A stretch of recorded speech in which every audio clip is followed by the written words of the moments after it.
I hear the word ludicrous from you, Van Jones, but Buck, here's why I really wanted to talk to you too, because as we mentioned, you served in both Iraq and Afghanistan, and I want you to tell me why we shouldn't, moving forward, looking at the future of war, have more drones and lasers and driverless tanks.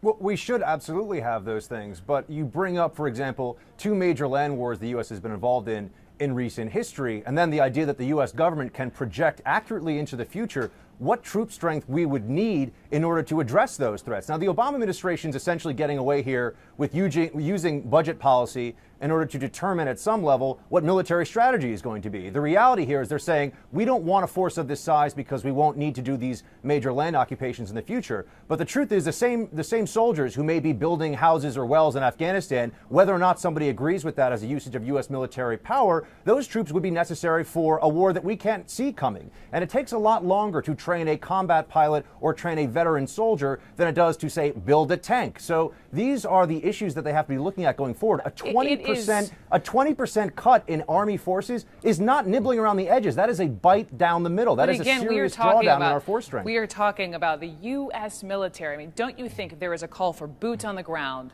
we will be ready with enough force as far as what we need?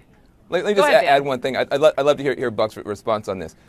We're going from talking about having the biggest military in the history of the world, bigger than every other military by a couple of factors, to having the biggest military in the history of the world, bigger than every other military by a couple of factors. In other words, it really does not make sense to me. We were planning on going to having 490,000 soldiers. Now they're saying 450,000 soldiers. We're still bigger than everybody by far. Why is this some reason for us to jump up and down and act like we're going to be invaded by Canada tomorrow? Go ahead, Buck. Well, this is where the administration and I and many others have a separation of ideology. I actually think the projection of U.S. military power abroad is a good thing for the world. I actually believe that the United States is a force for stabilization and for good. And while the administration may love the trillion-dollar welfare state that we have and the leaps and bounds we're taking towards socialized medicine, the truth is that unlike our friends in Europe, we don't have an America to count on to keep the sea lanes open. We don't have an America to count on to make sure that the dictators of the world at least can sit up and take notice, or they did until this president took office. So these are the issues that I think come to the fore when people are asking why this drastic reduction, 20% of the U.S. Army,